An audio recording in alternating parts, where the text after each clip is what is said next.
topic for the talk this evening, I believe, is chained by concepts. So if we were to look at concepts, isn't something we particularly want to get away with, or away from, rather. But it seems to be something we need to look really closely at so that we can see the way in which we use conceptualization to back away from, stay away from something we might be better off looking closely at. We should look very closely at everything, using all of the sense consciousnesses, not just the mind, not just thinking about this, thinking about that, planning, strategizing, so on. And it seems that if we are not aware of the way in which we use concepts to avoid or manipulate or explain, then we become chained by them after a while. We become locked up by them. We're not able to get out in front enough to actually feel the fresh air. We're back behind the wall thinking about thoughts about fresh air. Is air fresh? Why should it be fresh? Shouldn't it be fresh? Who's responsible for fresh air? Who this and this, and constant chatter. And I'm sure your imagination can do a pretty good job with that also. Don't misunderstand. I'm not saying we shouldn't have concepts and plan things and even strategize to some extent. It's when that gets into the hands of open fear, into the hands of using the conceptual mind to lock down on things so we no longer have to deal with it. The nature of this world, according to the Buddha's teachings, I didn't particularly invent this.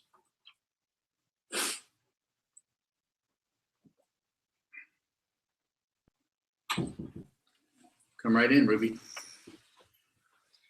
The nature of concepts, the way the whole thing works, it seems, is to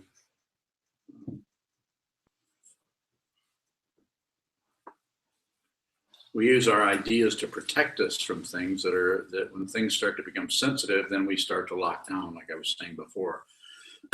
One of the common lockdowns is opinions. An opinion is something that you've looked at something, it's moving this way, it's moving that way, and you're tired or you're worn out or you're frustrated by being at the mercy of all this shifting and changing and shifting and changing. So we just, based on hope and fear, usually, we just come up with an idea that we're going to hang on to. Or we have what's called a consensus reality. We look around, and so we look around at the various bozos.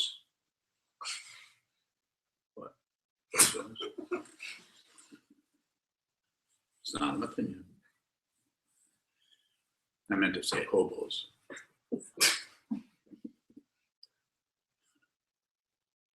It's a lot funnier than that. Come on. We look around at various people who are holding this kind of view or that kind of view, and we find somebody, a group of people maybe that we can identify with. Maybe your mom and your dad and your family might be totally against that and go off, rebel, as they say, and go off in another direction, lock down on some other ideology or belief. Beliefs, opinions, ideas, concepts. Even this practice, even Buddhism, is not free of that particular way of being at the mercy of the hope and fear that arises in the mind. Very difficult to function without a plan. Very difficult to function with maybe just an inspiration about something. This is something that artists, poets, writers do all the time. They get tired of being tied down. Maybe they can't find a spiritual path that they resonate with, so they start to find a way that they can work out of inspiration. maybe they're musicians, maybe they're writers, maybe they're poets, artists, sculptors, painters, because there's an area there where you actually get to be free of your strategy. Not that we don't have a little bit. I think I'll use acrylics. I think I'm going to change from acrylics back to oils. Acrylics are too bland. Oil. Another opinion, of course, or idea or concept, point of view, and so on. So we tend to get chained by those, and quite often the chains are, from the point of view of one who is chained, invisible. You don't know that you're actually living a very limited life because of the chains. Of course, you might feel a little safer because you don't have all of this unknown to deal with.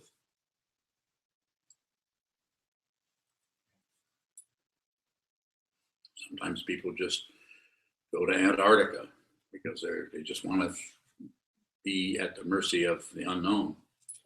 Sometimes people go to the moon. Sometimes people just sit in their studio and make art. Another way of going into the unknown. And then there's others who sit down and look at a wall. Another way of going into the unknown. And you're actually using your own mind itself, your own psychology itself as the journey. Journey without goal, as my teacher, Chogyam Trungpa Rinpoche, would say.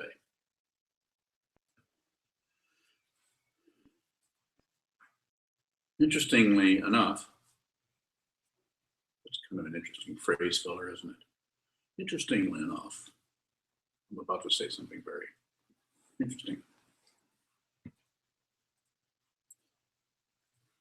We don't have to get rid of those. We don't have to change that. We don't have to do anything about it other than what?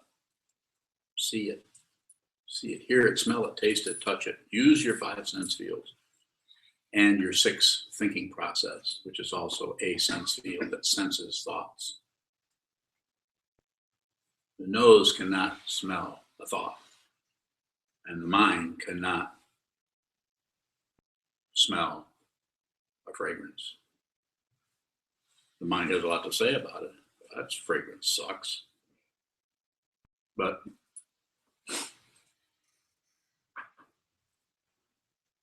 the olfactory sense, or smelling, doesn't have much comment on anything. It just functions. It just receives what comes. Whatever comes, receives it. Whatever comes, it receives it. And that particular sense is very, very direct. You should learn to smell with your mind.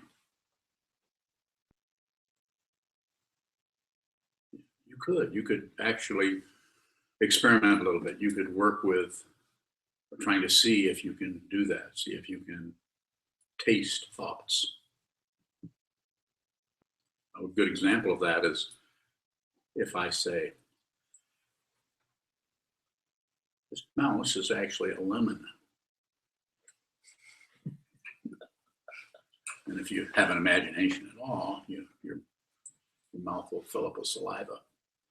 Or if you're like Ruby, you'll say, that's not a mouse. Or would you say that's not a lemon? What would you say? I like that. It's perfect Sanskrit.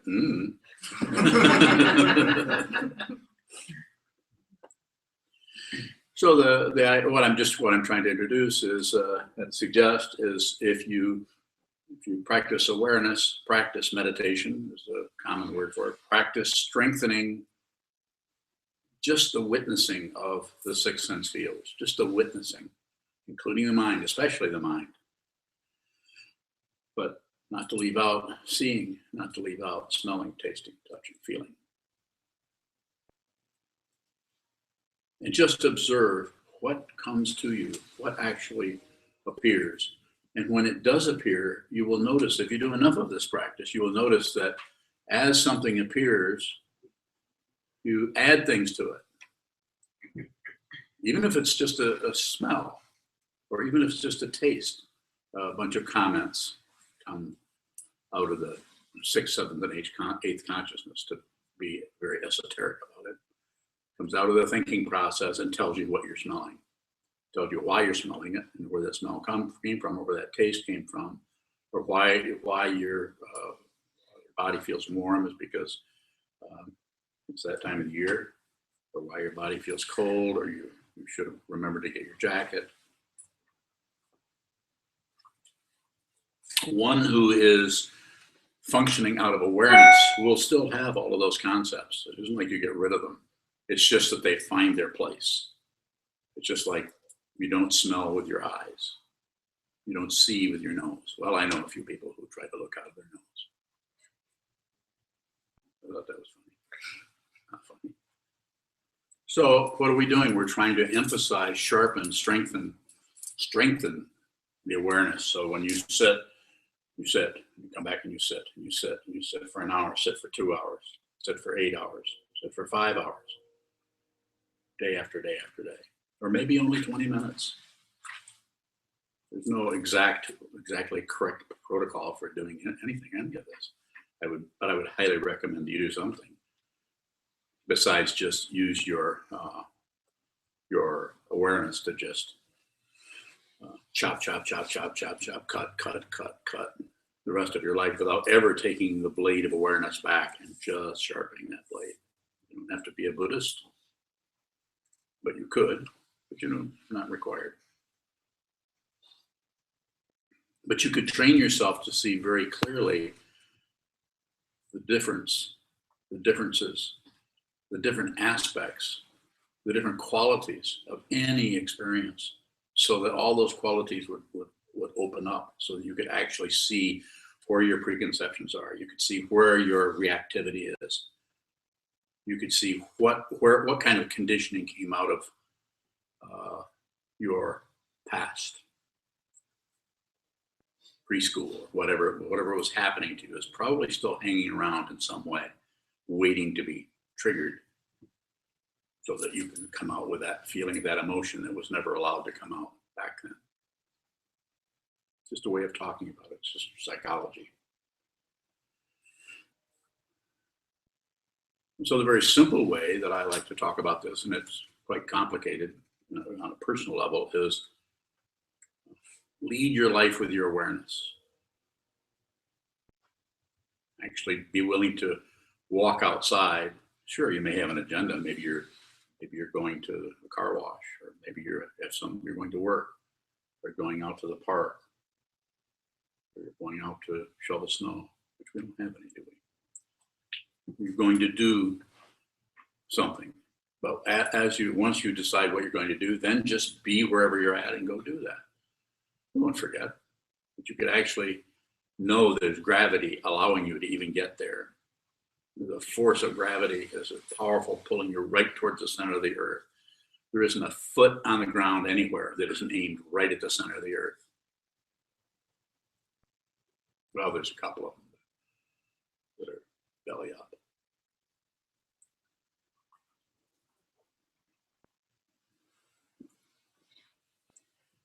Yes, Jay's on. How do you relate to Buddhism and the concepts within Buddhism without becoming chained or fixated by the opinions and the concepts? A lot of sitting practice, so that you can begin to study and then bring a lot of awareness into those concepts. So those concepts become guidelines or maps or recipes or formulas without being fundamentalist, without becoming a bunch of rigid laws that have to be obeyed. Just like we say in our lineage, Soto, the Zen Buddhist tradition of Japan, we have 16 precepts. And the precepts are to be observed, and to be observed with intelligence and understanding, rather than just hard-nosed rules. Anytime you're obeying a rule about something, you might be kind of safe from the point of view of the person who's imposing the rule on you, or from you imposing your rule on yourself. But you're shutting down on the awareness that everything is dependently arisen. So therefore, the first of the 10 grave precepts says, don't kill. But it's also saying, See the way in which things are killed. See how you can't help but kill. If you are a living being, you're going to have to kill something. And a lot of times the way people get out of that is through what? Concepts. One of the ways, a very clever way, that quite often people buy right into it because they finally, somebody's figured this out for me. No more do I have to function out of my awareness. I can just say, well, I just won't kill anything with eyes or a mother. Phew, that's settled. And I start butchering celery.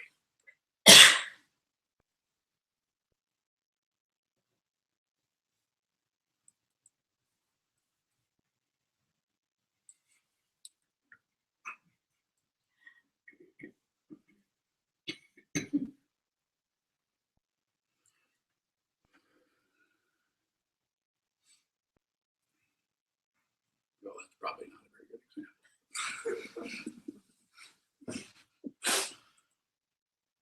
But that kind of extreme example helps us move the mind in such a way that we can see that following rules right to the letter is probably not so good. This way, when someone goes against something, or this person kills that person, instead of coming down with a heavy hand and killing them, which is what our society often does, or locking them up the rest of their life. Instead, we do it with awareness. We actually look and see what the situation was. We see what the disturbance was altogether, and we have the best interest of everybody in mind, that we do it together. This doesn't mean we let the person who apparently killed someone run free, run around, kill other people. So it's not about being crazy, but it's about seeing what is that. An example could be, you don't know how this person who was the apparent perpetrator, murder, or whatever, how they've been treated all the time since they were a little child. We don't know how they've been treated. We don't know what happened between the two people. And not only do you not know what happened between the two people in this current lifetime, you don't know what happened between those two spirits, souls, beings, consciousnesses from beginning of time until now. I have no idea. And to jump in with hammers and tongs and start adjudicating everything based on our preconceptions, this is called chains of the mind, or this is the way the mind is tied up with thought patterns. It's not necessary to avoid that so much as it does seem to be necessary to be aware that you do that. And if there's a lot of awareness arising in your sense fields, and you're not rejecting, accepting, or shutting down the three poisons, passion, aggression, and ignorance, you're doing nothing with it but just allowing that to come up, then however your attitude towards yourself will be the model for your attitude towards the rest of the world, if you can really make friends with yourself. So you're no longer at war. This doesn't mean there aren't negative emotions flying around. It's a misunderstanding to think you're going to be completely serene. Probably will not be.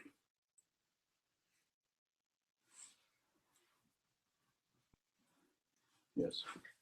Is there some kind of clue that we could look to begin to realize we're chained to our concepts, our ideas, opinions?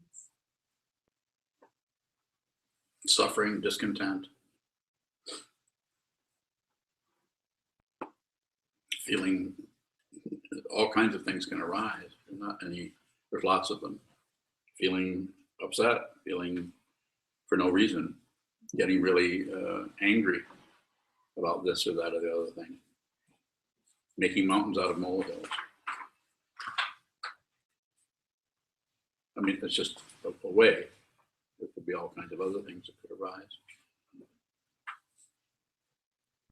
More. Well, you said looking for a reason. Is there some value in trying to find a reason that something arises? The way I talk about it, and you know this already, is I say, before you ask why, ask what. In other words, look at what this is, what any given situation is in itself fundamentally.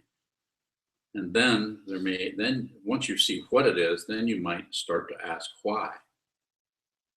At first, you have to actually get it to hold still. Otherwise, you're looking at what your preconceptions about it. It's very, very hard to know whether you're looking at the actual thing or the preconception. Are you looking at something, or are you looking at your idea about something? If someone walks in this room right now, and we all turn around, and the person has a clown suit on, are you going to, clown? Clowns probably like to meditate. Probably a whole lot of other things would come up around that, mainly confusion. Clown, meditation center, doesn't really work.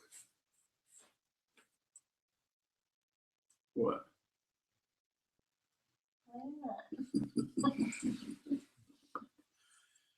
I guess, it's not a very good example. I'm just saying that we tend to, anytime we're confronted with something we don't know what it is, we aren't able to just see that we don't know what it is. Just be open to that situation. We don't know what that is.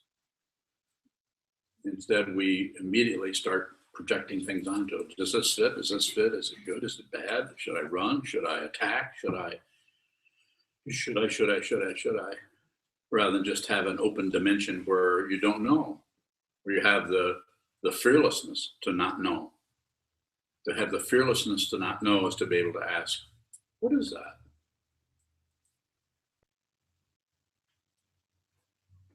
Jason.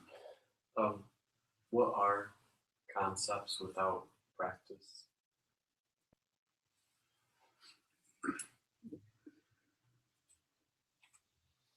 Well, they're pretty tight chains usually, because they're like opinions. We're so easily swayed or moved that we even say, well, what's your opinion? But people have conversations based totally on preconceptions and actually validate. But, I agree with you. All the people in that are coming from Syria should be banned. Just flat out. What do you think? Well, yeah, of course they should, because of this, because of that. Like the consensus reality that swept the country when 9/11. It was just, you couldn't hardly be in favor of. If you don't know, don't go to war. Not a good idea. People were highly motivated and charged up to people that maybe ordinarily wouldn't be so much into that, but we've just been attacked. All the stories, but we have no idea we still don't know what that was about. That's still not clear what actually happened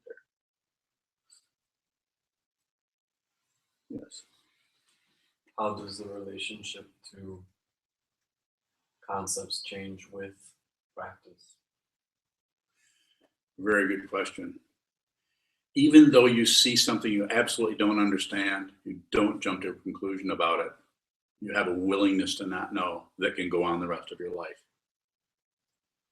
I can give you an example. This may resonate or may not. Maybe I'd have to find another one. But if you watch the first building, we're using 9/11, you watch the first building go down, you think, something's fishy there. Something you're thinking, there's a preconception. You see the second building go down, the entire building goes all the way to the ground. You think, well, okay, the planes hit them. But then, was it building number 7? Then that goes down too, but nothing hit it. And it looks exactly like a demolition. But you don't do anything with it. You don't jump to conspiracy theories. You don't do anything with it, other than you just know that occurred, and you know that there's no way. It's kind of like life. You don't know why you were born with a certain disposition or a certain ability in one area and lacking ability in another area, or fears about something you have no idea why, but you're afraid of certain things. You know what I'm talking about here. Probably everybody in here has some kind of sometimes they're called phobias about certain things. No idea where those come from. We see there's something up there, something's strange, but there it is. Like claustrophobia. I had 25, close to 30 years ago. I suddenly got a case of claustrophobia where I couldn't sit in the backseat of a car. For no reason. I just could not do it. I was on a plane and I couldn't sit in a window seat anymore. I just couldn't sit there. I couldn't stay there. Whereas all the time growing up, I loved climbing down in sewers and going around in sewers that were got about this wide with birthday candles, scooching along. I loved going along in the dark. It's great. I never was afraid, even though they said there's a flash flood coming. You'll get drowned. You'll say, nah, we'll get out in time. I mean, after all, we're 10 years old and we're really fast. So, but then later on, this completely irrational, you could say, fear of back seats of cars or having anything up in front of me. And that has slowly backed off. So that's almost gone. It's still there a little bit. This is 30 years ago. What are you going to do with that? There's no way you can really know. You can speculate, but it's an area that if you try to put anything on it, it just won't stick.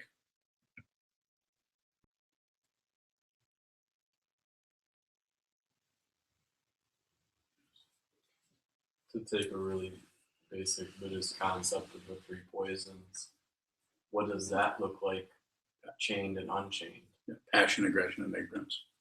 So passion, chained is you desire something and you're not about to do without it. You're going to do it. You need that. You've got to have that. We're not talking about somebody that's hungry and wants to eat. We're saying somebody that's demanding that. And the other way that passion works is to start any kind of emotional intentionality that is out of hand, like blaming. Blaming something for this happened, somebody else is to blame, or this happened and I'm to blame. I'm such a terrible person. Blaming, passion. Then aggression is you don't like something, you do away with it. You may kill it. You may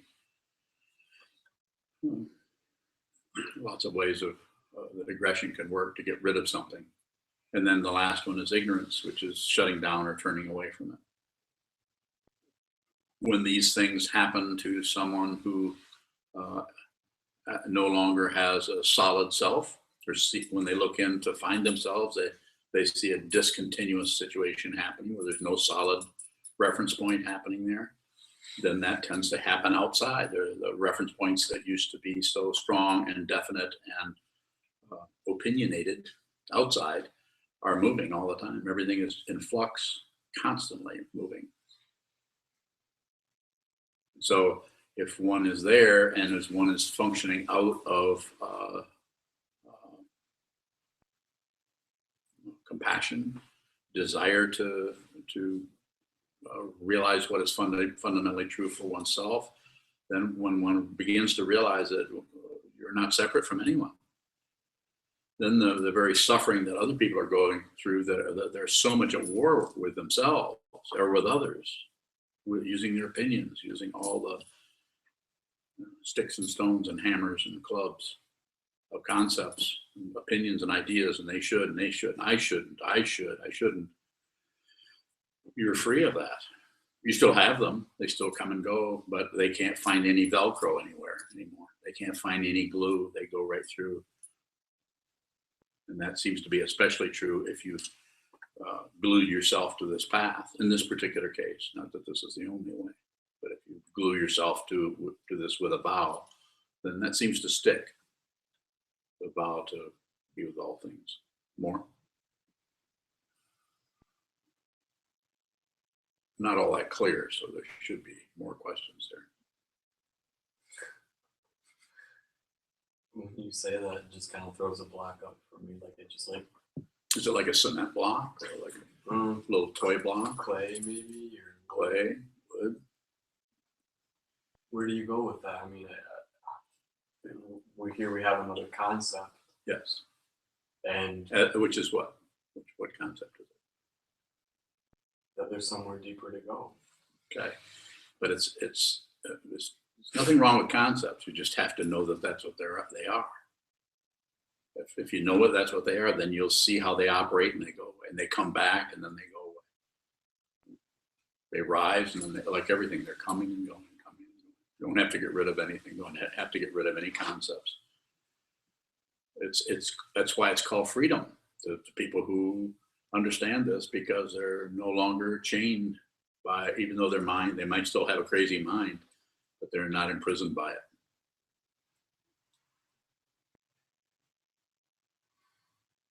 It's just sometimes it's hearing and acknowledging what you're saying, but still understanding that I don't see or have a realization of what you're saying.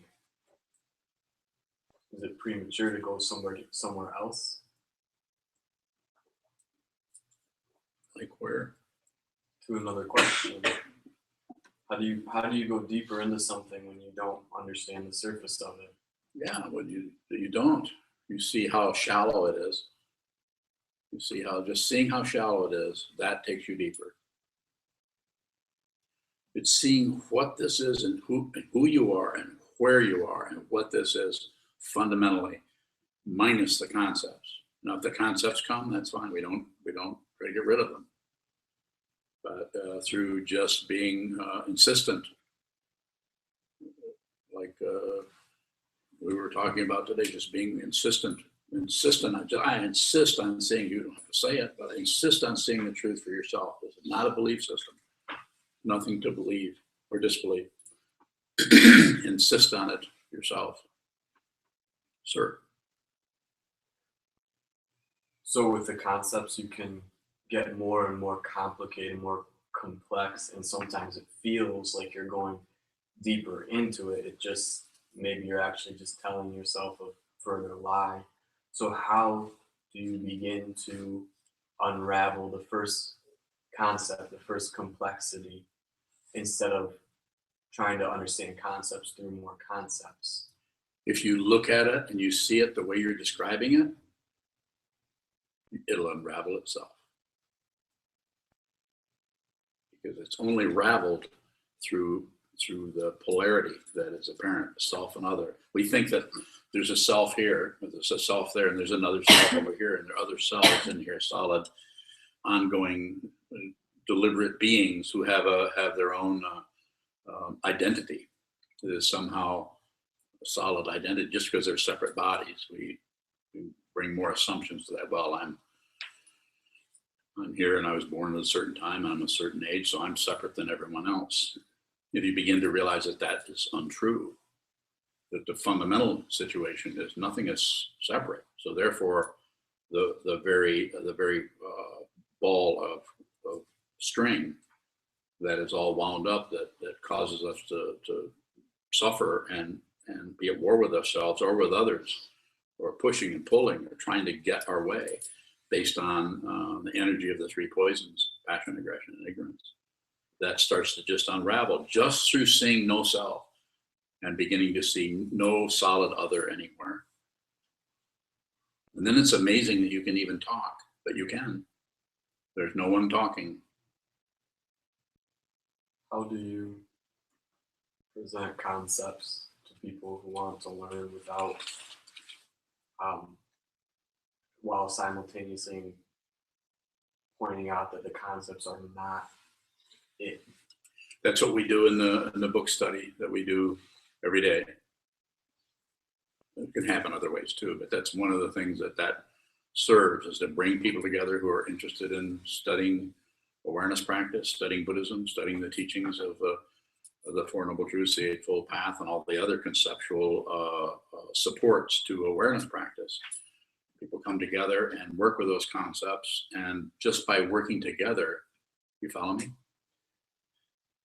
Two. More? I'd like you to finish that you're presenting these concepts. Presenting it, then you that's why they have the three jewels in Buddhism. They have the Buddha as the example of someone who was sane, someone who no longer had a separate reality going on. It was just this. And the truth that he taught is everything is dependently arisen. Nothing comes from its own side as an individual, solid, separate being. but everything is dependent on everything else for its apparent singularity. And then the Sangha, the community of people who have heard that, will want to know more. Something rings true about that. Something rings true to some people. And that's why we don't promote, we don't go out and proselytize and say, this is the way, and everybody should do this. We don't do it. We'd even say, work with your own religion. If that's working for you, then by all means, then do that. This isn't for everyone. But people that are interested in doing this, we very much want to include them and have them come and join us and study and work on this. Just like this is a way of studying, listening to a teacher talk who's been doing this for a while, sitting down with a group of people who have different levels of understanding and looking at the concepts and actually working with very simple concepts and seeing the way people slowly start to see the way passion, aggression, and ignorance are really the only three basic ways you can relate to the world out of ego or self-centeredness. If you don't do any of those, then you won't do much. But that doesn't mean you won't do anything. It just means that when you do start functioning, it'll be for the welfare and the benefit of everyone concerned. It won't be all that noticeable. You won't necessarily show up as a saint. People who show up as saints may be saints. I'm not saying they're not, but there are a lot of saints you never hear of. When you're asked to talk about meditation, when I'm asked to talk about meditation, sometimes I feel like I'm creating more confusion than anything, because you may hear somebody then try to re-say what you said and it's missed the mark by 100 miles. And it sometimes feel like, should I be more clear? How can I be more clear? How can I be more specific? Let me ask you a question. Were you as clear as you could be when you said that? And at the time, were you, not that you couldn't? It's sincere, but I know that it's still coming out of my confusion or my lack of understanding. Doesn't matter. Does not matter. Only sincerity is the only one thing that matters. Everything else will work itself out. And you have to trust people with their own confusion. You have to actually allow people their confusion. So just because you see the way a person is confused, you don't march into their territory and say, by the way, you're really full of shit here. You're buying into this, and you're buying into that, and you believe this, and it's totally untrue. You need to wake up. How do you what? How do you do that? How do you respect somebody when there's almost a sense of urgency that this person is giving me permission to talk to them? They've come here, they've sat down, but they may never come back. How? Okay, give me an example. Let's role play right here, right now. Give me an example. I'm you. Yeah, I've been going to AFR for. I know. I quite a look while. quite as good as you do. Your eyebrows aren't bushy enough. I know they're black. Go ahead. The example I'm thinking of is I've been going to AFR for quite a few years. Yes. People may come down once or twice or 3 times. Mm-hmm. So there's some receptivity. Yes. And there's almost a sense of urgency that you have maybe 1 or 2 opportunities to talk to somebody, and you want to be clear so that they can make up, they can see whether it's appropriate or not. I'm following you. What's the question? How do you relate to that?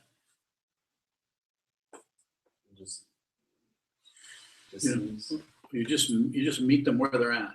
You can't be a savior. You meet them where they're at, and then it's up to them to see that you're there. See that you're there. You're meeting them. You're there. You're looking in their eyes.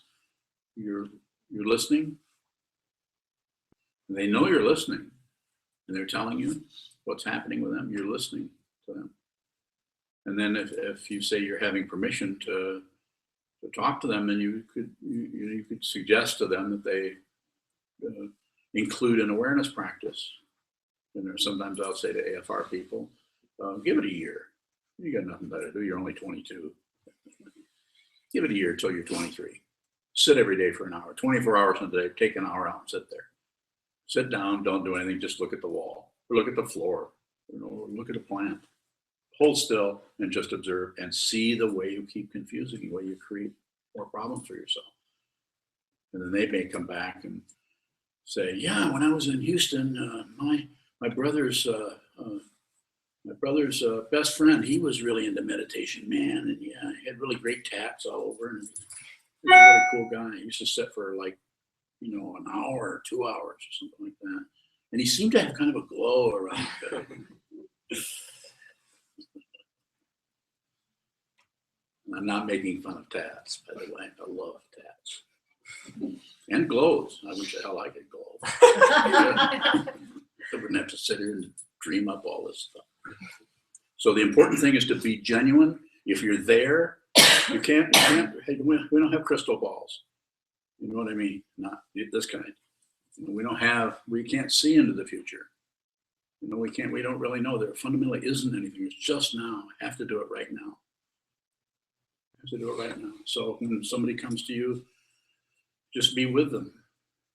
You may be doing a lot more. That person 10 years from now may remember what you said and start meditating then, or not. And another person that you think is meditating a lot, like I had a fellow that I was working with years ago from AFR, that drug recovery situation, was a sincere, honest meditator. I really love this guy. He's a great guy. 24.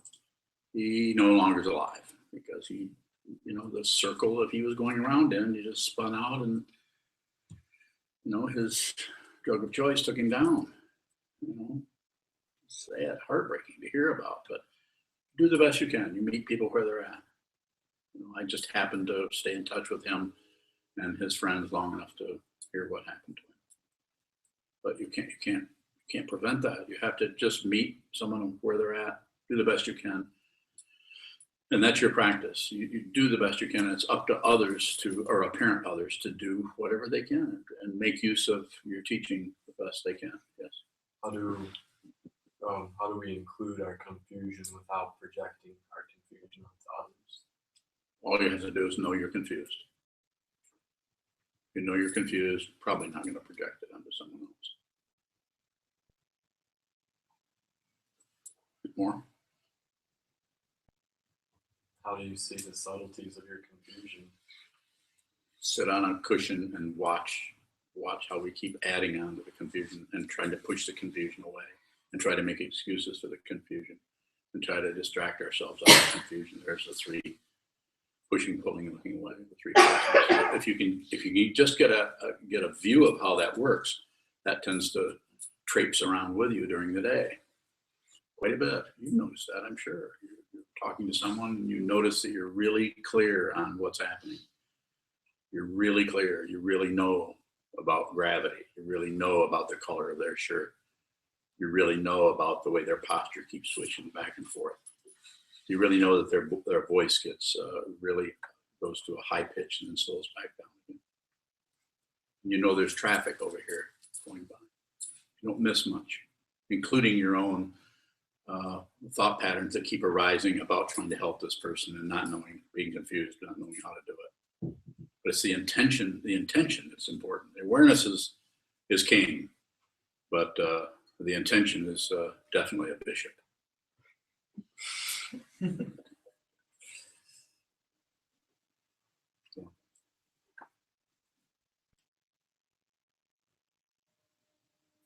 you. Any other questions? Any questions out in the hinterland? Yes, there's one from Betty. Okay. Betty. She asks, could you give us 3 questions you ask yourself to examine a concept? I don't do that. What? But I can give you 3 questions that you could do.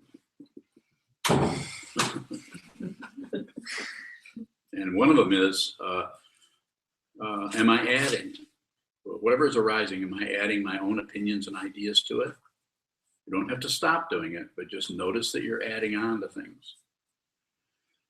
Am I subtracting? Am I judging, taking away the value of something without really knowing the causes and conditions that arose as that particular thing? Am I dividing? Am I separating myself from that out of fear? But I don't want to be actually with that situation.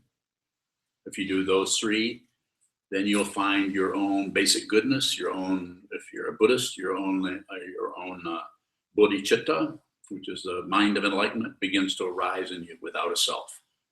And you'll stop, you won't make any more decisions, and you won't ask any more questions.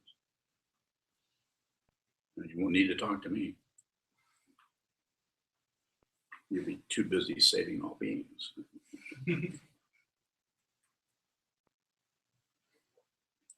Further questions? Mado. Sure, raise this. When you ask, what is this?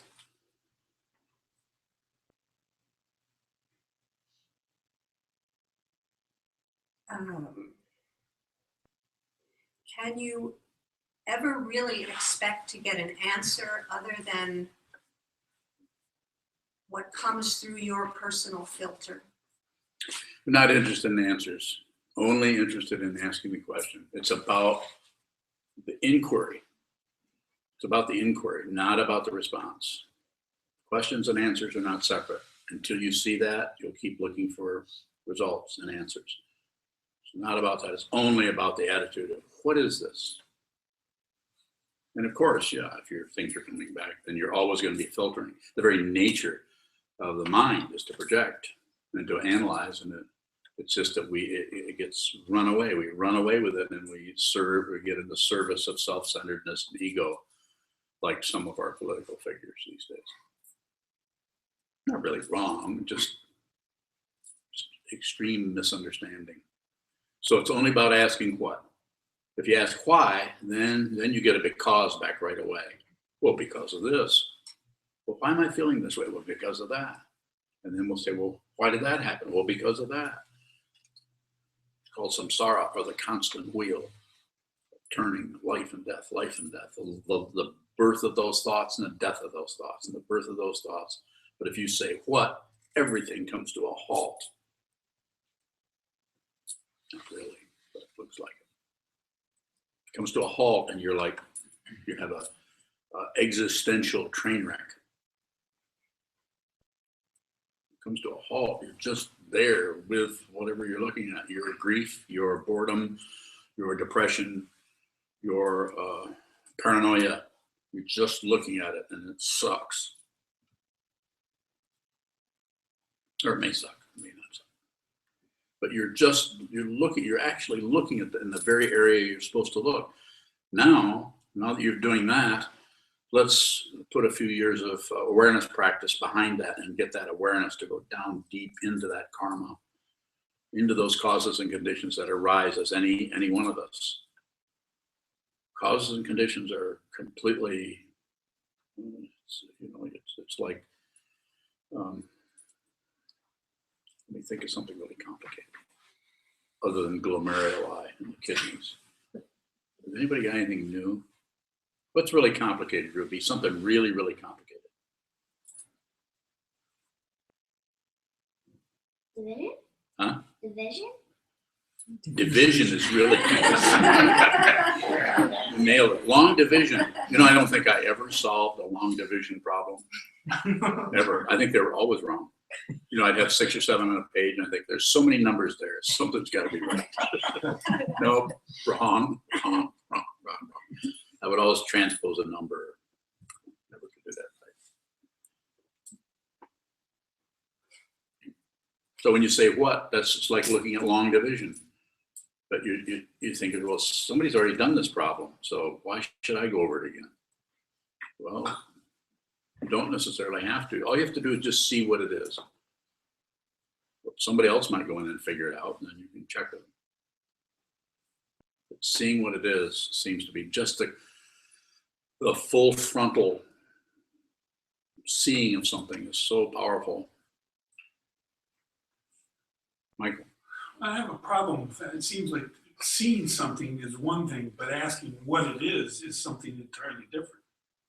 Well, if you ask what it is, then it'll sit there and maybe do nothing. All you can see is just the surface of it. But if you look long enough, you'll begin to see more deeply into it. It's like looking at a woods. You see, well, there's a woods, but then you'll look at it longer and longer. It's like the forest for the trees idea. You start to see leaves and branches and limbs and gaps and eyeballs looking back out at you. It's a whole menagerie in there. But at first, it just looks like a woods.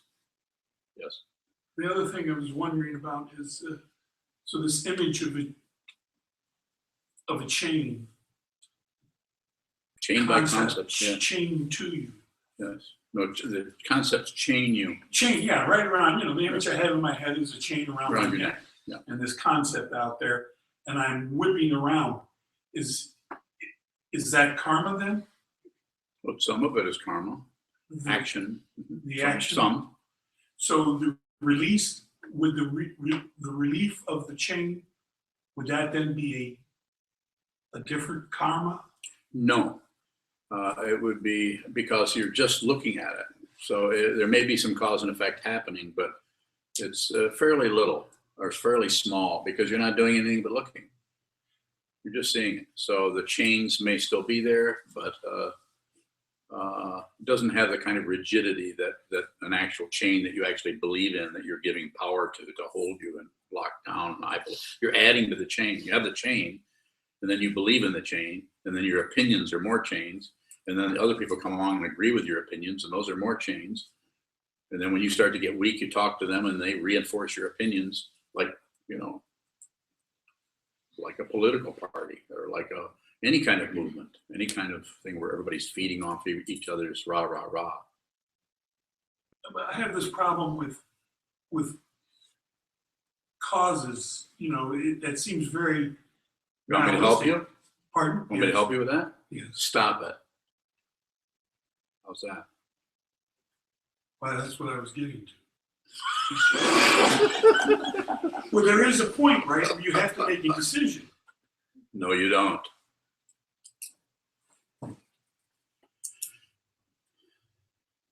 I don't think so.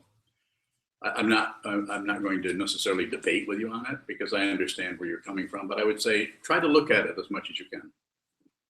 Sit as much as you can and look at the very conundrum that presents for you. But just look at it. It's not a right or wrong situation. And I think that's what we keep looking for. Well, how do I know this is correct or incorrect? We tend to look for some kind of, is this credible or not? We tend to spend a lot of time going like this about that. You can't find the tail of the whole thing. It's like the example in the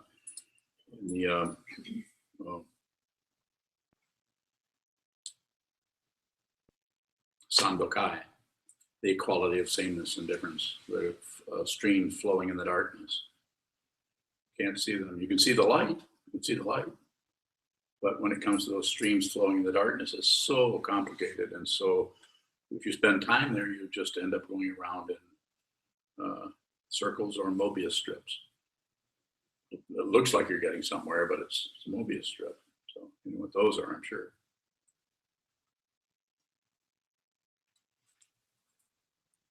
You don't. So this question, what is it? I'm hearing that it's not a question that's sort of paired with an answer. Is it more like a question with an exclamation point rather than a question mark? What is this? Rather than, because questions involve answers. It's sort of that's what it seems like we want. We want an answer to that question. Okay. What is this? But there may be a way of asking that question, which I'm thinking about koans.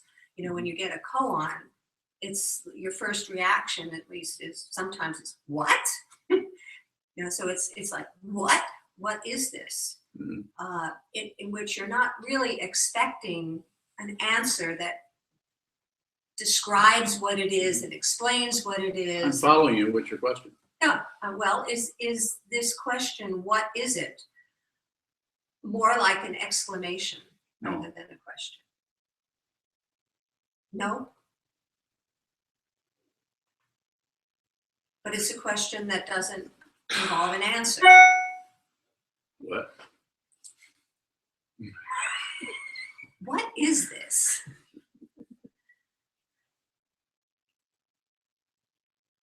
Is that your question?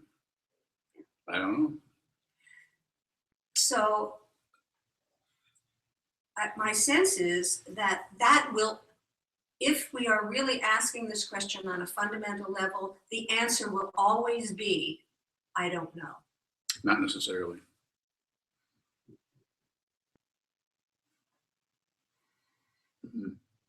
That's going too far. You've gone too far.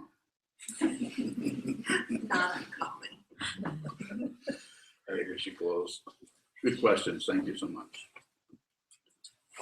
Get me going. I didn't have to think of stuff. I just could answer questions. We'll dedicate the merit in the back of your red books on the last page.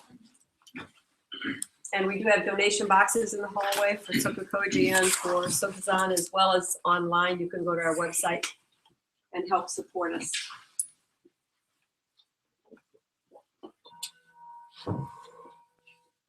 May May the the merit of merit this penetrate into all places, so that we and every sentient being together can realize the Buddha's way. Ji-ho-san,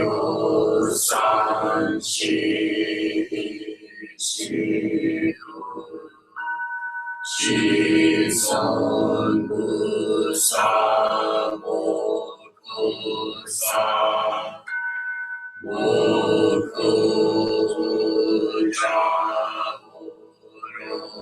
SokukoJi.